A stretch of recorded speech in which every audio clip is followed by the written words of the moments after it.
ও রব্বে করিম, তুমি তাকাইয়া দেখো, বুড়া মানুষগুলো ঘরে যায় না, মা বোনরাও ঘরে যায় না, আমার কলিজার টুকরা সন্তান যুবকরাও ঘরে যায়।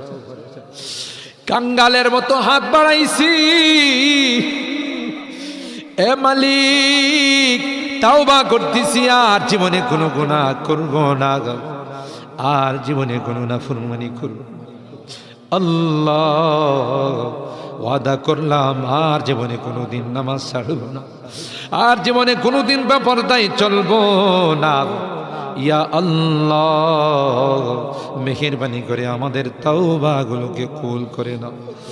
ইয়া আরহামার রাহিমিন, ইয়া আকরামাল আকরামিন। আল্লাহ মনে চাইছে বিছনায় আরাম করার জন্য, না না না, আরামের ঘুমকে হারাম করে, শীতকে উপেক্ষা করে শুধুমাত্র কেবলমাত্র আল্লাহ তোমার কাছে তাওবা করার জন্য বসে রইলাম।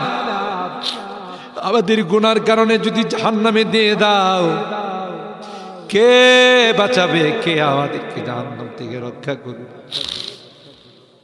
ও মালিক, কিয়ামতের কঠিন ময়দানে আমাদেরকে তুমি গুনাহগার বলে ডাক দিও না। ইয়া আল্লাহ, কোরআনের মধ্যে আসে জাহান্নামীরা জাহান্নামের আযাব সহ্য করতে না পাইরা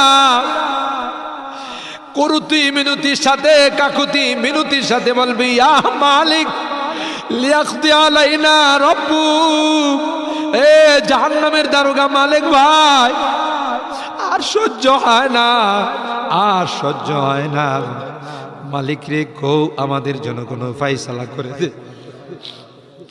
1000 বছর পর জবাব আসবে, ইন্নাকুম মাকিসুন, এই জাহান্নামে তোদেরকে থাকতে হবে, কোনো ডাকের সাড়া দেওয়া হবে। আল্লাহ তোমার কোরআনে তুমি বলছো, কালাকসাউ ফিহা ওয়া লা তুকাল্লিমুন, অপমানিত হয়ে জাহান্নামে থাক, কোনো কথা বলবি না। কবরের মধ্যে সাপ বিচ্ছু কামড়াবে, একদিক দিয়া চামড়া পুড়ে গেলে আরেক দিক দিয়া নতুন করে গজাবে। এ মালিক, দুনিয়ার কোনো বিষাক্ত সাপ দেখলে বাঁচাও বাঁচাও করে চিৎকার করে, একটা নয়, দুইটা নয়, 99টা সাপ একে একে কামড়াবে। একটা সাপ চুবল মারলে 99 হাত মাটির নিচে চলে যাবে। বিচ্ছু কামড়াবে,